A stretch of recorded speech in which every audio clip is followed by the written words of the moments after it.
Botany C, chapter number 1, structure and function of biomolecules.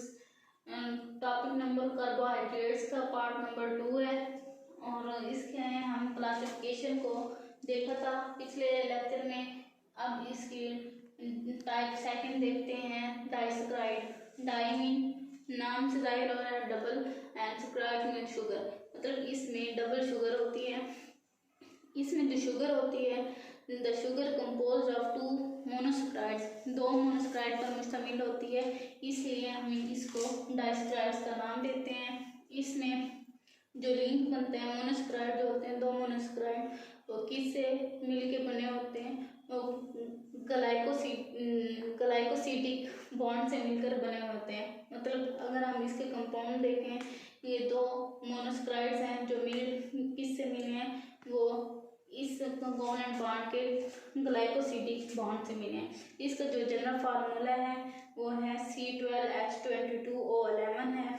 ये monosaccharide से less sweet in test होते हैं, less soluble in water होते हैं, और ये यील्ड टू मोनोसक्राइड्स ऑन हाइड्रोलाइसिस, मतलब अगर हाइड्रोलाइज किया जाए तो डाइसक्राइड जो होते हैं दो मोनोसक्राइड सक्रीट करता है, जैसे कि ये बना हुआ कंपोज होता है दो मोनोसक्राइड्स में। इसकी टाइप्स में अगर देखें हम तो सुक्रोज है, लैक्टोज है, माल्टोज है। सुक्रोज जो है वो टेबल शुगर है। आम रूटीन में हम इसे इस्तेमाल करते हैं, चीनी जिसे कहते हैं, ये चीनी को सुक्रोज कहते हैं। ये मिल के बना होता है ग्लूकोज और फ्रक्टोज। मतलब ग्लूकोज और फ्रक्टोज जो है वो मॉलिक्यूलर फार्मूला उनका सेम होता है। सेम फार्मूला मतलब C6H12O6 होता है, और लेकिन इनका स्ट्रक्चर फार्मूला जो होता है वो डिफरेंस होता है। इसका आप ये देख लें, अगर हम इन्हें हाइड्रोलाइज करें रिंग फॉर्म में, इसकी जो स्ट्रक्चर होती है ये इस तरह बनती है कुछ, और जो फ्रक्टोज है उसकी स्ट्रक्चर जो है इस तरह बनती है कि ये 5 रिंग होते हैं, फिरानोज होता है, फ्रक्टोज जो होता है फिरानोज रिंग बनाता है, जो इसका छठा कार्बन जो होता है वो इधर अटैच होता है।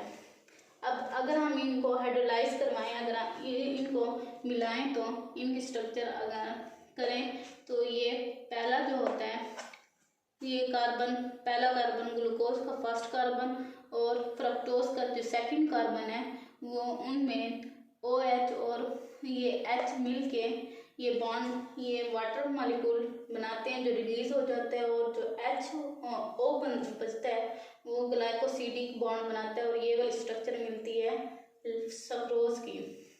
जो लैक्टोज है उसे हम मिल्क शुगर कहते हैं आम में, मतलब मिल्क की जो मतलब मिल्क है उसको हम लैक्टोज कहते हैं, इसलिए वो लेस स्वीट होता है टेस्ट में। अगर हम टेस्ट करें शुगर को तो मिल्क को वो लेस स्वीट होता है, और ये बनता है ग्लूकोज मालिक्यूल के साथ, ये लैक्टोज मालिक्यूल के साथ मिलके ग्लूकोज और लैक्टोज मिलके लैक्टोज बनाते हैं, और ये डाइसक्राइड लैक्टोज कहलाता है।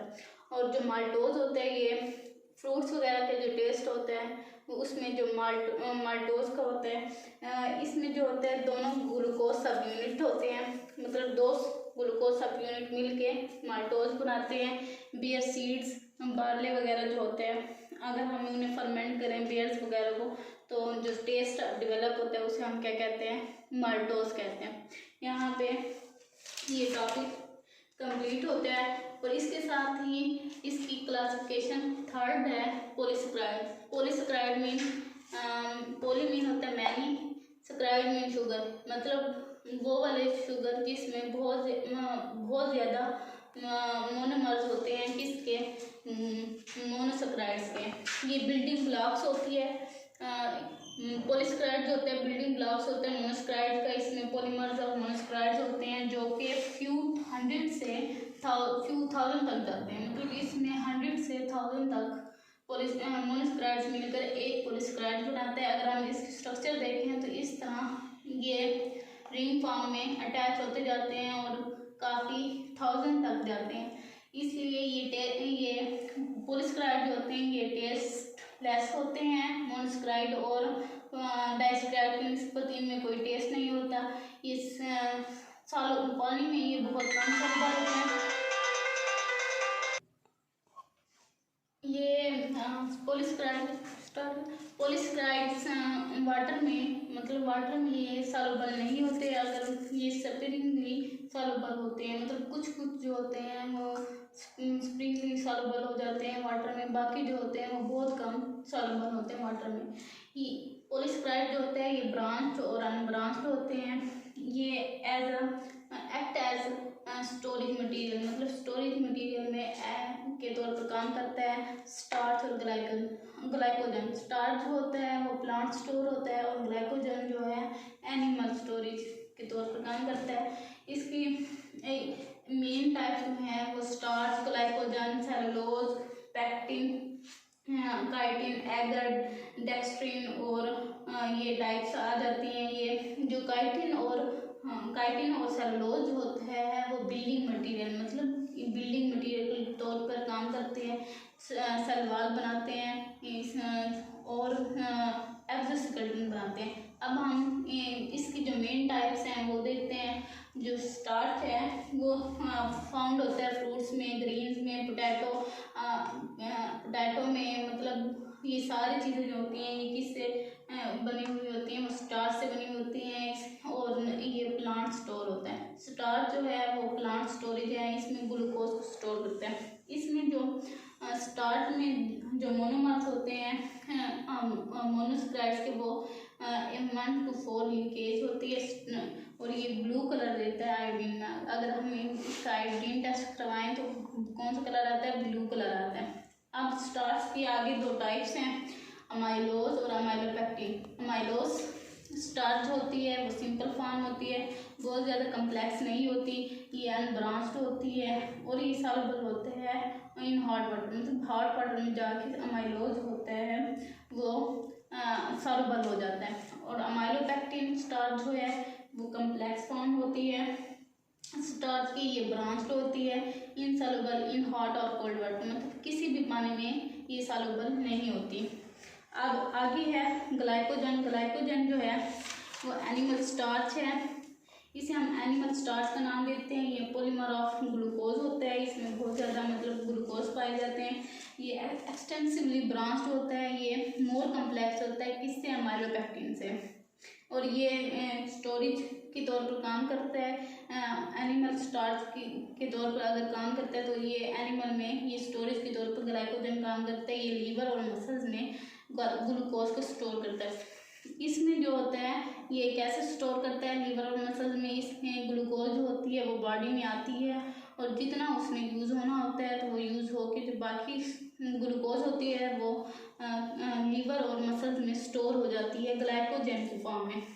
तो जब बॉडी को ग्लूकोज की ज़रूरत होती है तो ये ग्लाइकोजन जो है ये कन्वर्ट हो जाता है वापस किसमें? ग्लूकोज में, और बॉडी उसे यूज़ करती है। ये इनसॉल्युबल इन वाटर होता है और इसे हम सॉल्युबल नहीं कर सकते और ये तमाम एनिमल में पाए जाते हैं। रेड कलर देते हैं इन आयोडीन टेस्ट, मतलब आयोडीन टेस्ट दें वो ग्लाइकोजन जो है वो रेड कलर देता है और स्टार्च जो है वो ब्लू कलर देता है। अब सेलुलोज की बात करें तो सेलुलोज जो है मोस्ट अबंडेंट इन नेचर होता है। सबसे ज़्यादा जो कार्बोहाइड्रेट पाया जाता है वो कौन सा होता है? वो सेलुलोज होता है। इसमें जो सेलुलोज जो होता है इसमें भी जो स्ट्रक्चर पाई जाती है वो पॉलीमर ऑफ ग्लूकोज होती है, एज लाइक ग्लाइकोजन।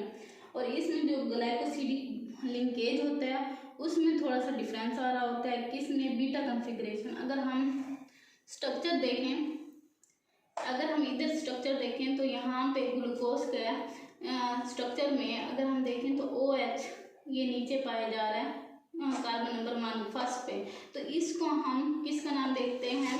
अल्फ़ा का नाम देते हैं कि ये अल्फ़ा लिंकेज है। अगर ये OH जो है ऊपर पाया जाएगा तो उसको हम किसका नाम देंगे? वो बीटा लिंकेज होगा। तो सेलुलोज में जो है वो बीटा कॉन्फ़िगरेशन इस तरह होती है कि इसका जो OH होता है वो ऊपर पाया जाता है, इसलिए सेलुलोज की जो में ग्लूकोज मालिक्यूल जो होते हैं वो डिफरेंस होते हैं कि उसमें बीटा कॉन्फ़िगरेशन पाई जाती है और इसमें ग्लूकोज जो होते हैं उसमें हाइड्रोजन बॉन्डिंग जो होते हैं वो माइक्रोफिब्रिल्स होते हैं। माइक्रोफिब्रिल्स की स्ट्रक्चर बनाती है और जिसमें इंटरवाइंड होते हैं माइक्रोफिब्रिल्स जो होते हैं वो सेलुलोज फिब्रिल्स बनाते हैं, जिसकी वजह से इस स्ट्रक्चर जो होती है वो कॉम्प्लेक्स हो जाती है और इसको हजम करना मुश्किल हो जाता है। और दूसरा ये है कि सेलुलोज की जो सबसे प्योर फॉर्म है, सबसे ज़्यादा प्योर फॉर्म सेलुलोज की कौन सी होती है, वो कॉटन है। मतलब कॉटन जो है वो प्योर फॉर्म में पाया जाता है कार्बोहाइड्रेट। अच्छा, ये इनसॉल्युबल इन वाटर होता है, ये सॉल्युबल नहीं हो सकते। और इसमें जो सेलुलोज होते हैं वो आयोडीन टेस्ट में कोई कलर नहीं देता। मतलब सेलुलोज को जब अगर हम आयोडीन टेस्ट करवाएं तो कोई कलर नहीं आता। तो इसको हजम करने के लिए सेलुलोज एंजाइम का बैक्टीरिया वगैरह में होते हैं जो इसे हजम करते हैं। एनिमल्स में मतलब ह्यूमन वगैरह में जो सेलुलोज को डाइजेस्ट करने के लिए एंजाइम नहीं होता सेलुलोज, इसलिए वो उससे डाइजेस्ट नहीं कर सकते। और काइटन स्टार्च को या दूसरे जो होते हैं उनको इसलिए हजम कर लेते हैं, डाइजेस्ट कर लेते हैं क्योंकि उसमें अल्फा कन्फिग्रेशन पाई जाती है। सेलुलोज को इसलिए डाइजेस्ट करना मुश्किल हो जाता है क्योंकि उसमें बीटा कन्फिग्रेशन पाई जाती है, इसलिए ये कम्प्लेक्स हो जाती है। और इसको डाइजेस्ट करने के लिए सेलुलोज एंजाइम चाहिए होते हैं और उसको ब्रेक आउट करने के लिए बीटा कन्फिग्रेशन को ब्रेक आउट करना मुश्किल हो जाता है बाकी एंजाइम्स की निस्बत। और जो काइटन है, काइटन जो होता है ये अनदर स्ट्रक्चरल पॉलीसेकेराइड है और ये फाउंड होता है कि इसमें cell wall of fungi, exoskeleton of arthropods. Chitin has amino sugars in its molecules. मतलब जो एक्सोस्केलेटन और फंजाई की सेल वॉल जो होती है वो किससे बनी होती है, वो काइटन से बनी होती है, इसलिए उनकी जो स्ट्रक्चर होती है वो सख्त होती है और कम्प्लेक्स होती है। उसको तोड़ना जो होता है, ब्रेक आउट करना मुश्किल होता है।